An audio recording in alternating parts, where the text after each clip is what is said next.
untukku. Kau datang dengan sinar dari surga. Kau bagai malaikat untukku. Kau datang di mimpiku. You make me happy, you make me for smile. You are beautiful all in my heart. You make me happy, you make me for smile. You are beautiful all in my heart.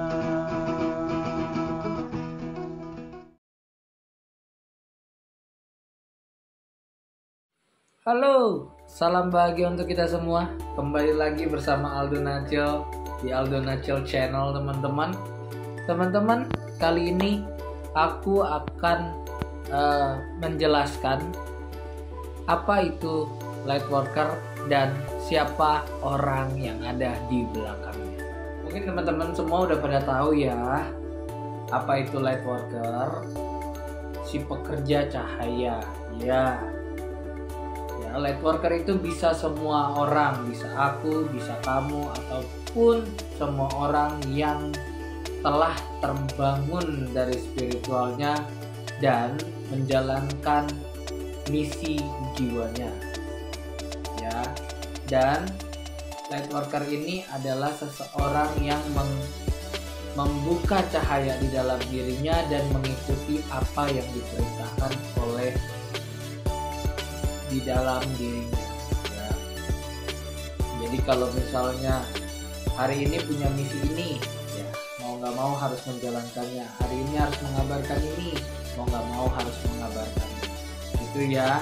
Karena para lightworker harus memberitakan, harus mengatakan sesuatu yang berada di dalam dirinya walaupun besar resikonya gitu. Kali ini aku ingin menjelaskan siapa aja sih orang-orang yang ada di belakangnya lightworker.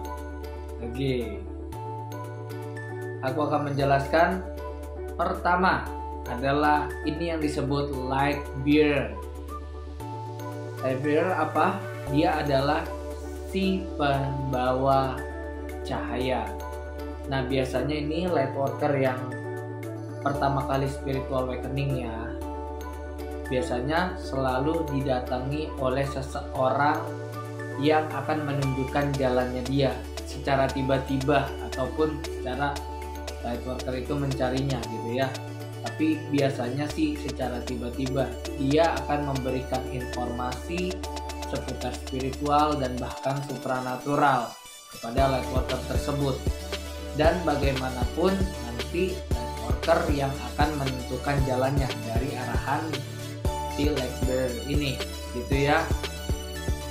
Dan si light bearer ini nggak akan selalu selamanya mendampingi lightworker karena tahu perjalanannya punya perjalanan masing-masing ya, punya perjalanan masing-masing gitu. Dia melakukan misinya lagi dan lightworkernya pun melakukan misinya lagi gitu ya. Itu yang pertama. Yang kedua yaitu adalah spiritual connection. Nah, spiritual connection ini bisa mencakup twin flame, bisa mencakup karmik, bisa mencakup soulmate ya. Ketiga hal itu gitu ya, yang mempunyai ikatan secara vibrasi.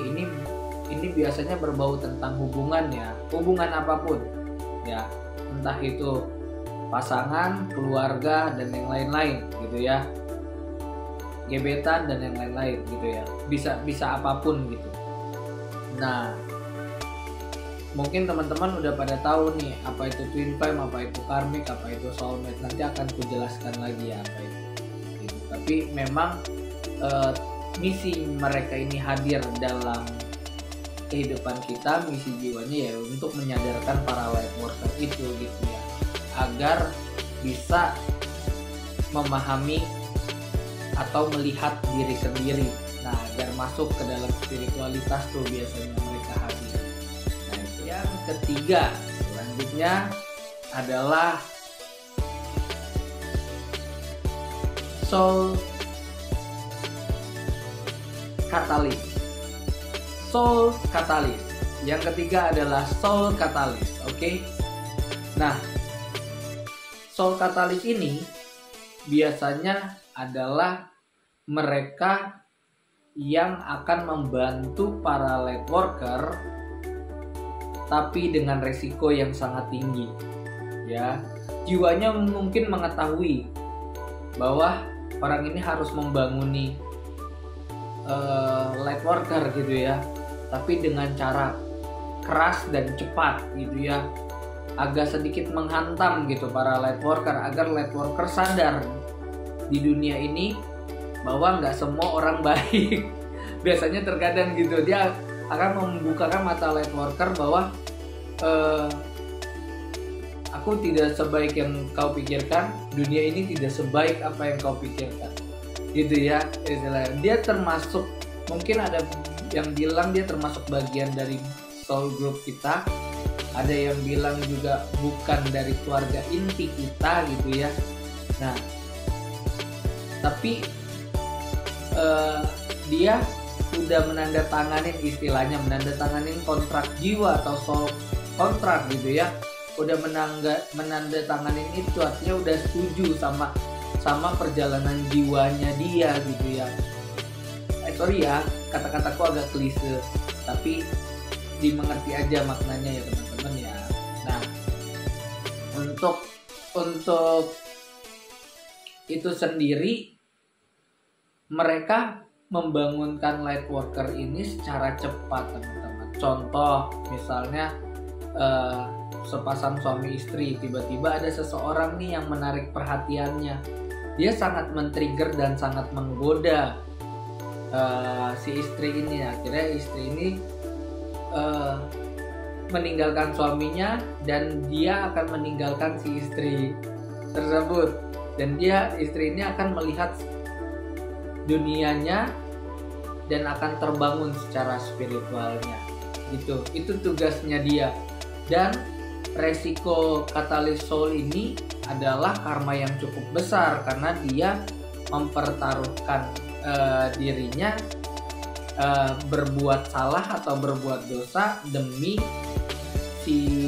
seseorang light worker ini terbangun gitu. Itu tugasnya soul katalis ya. Itu bisa membantu light worker bangun lebih cepat. Dan selanjutnya yang keempat adalah soul family. Mungkin teman-teman tahu ini, soul family adalah keluarga jiwa kita. Ini adalah yang paling the best, yang akan ngebantu kita dalam perjalanan misi jiwa kita. Nah, dia yang akan menemani kita bersama-sama bekerja, menyebarkan kasih sayang, menyebarkan berita sukacita tentang spiritual awakening masal ini gitu ya. Nah, soul family ini juga akan membantu kita, membantu para light worker ini menjalani misi jiwanya. Tapi nggak sampai tuntas ya guys, karena punya misinya masing-masing. Kamu bagian ini, kamu bagian itu, kamu bagian ini. Jadi saling berkolaborasilah soul family ini. Mereka sangat peduli dan sayang sama light worker. Mereka akan dan mereka juga mungkin light worker juga gitu ya. Mereka saling membantu satu sama lain gitu. Nah, ini soul family. Dan dia sangat peduli, sayang sama para light worker. Dia peduli, dia sayang, dia selalu menjaga. Nah, itu soul family. Itu sekian berita dariku teman-teman tentang light worker dan siapa yang ada di belakangnya. Terima kasih yang udah nonton video ini. Thank you sekali lagi. Ambil yang baik, buang yang buruk, dan jangan lupa bahagia. Salam bahagia untuk kita.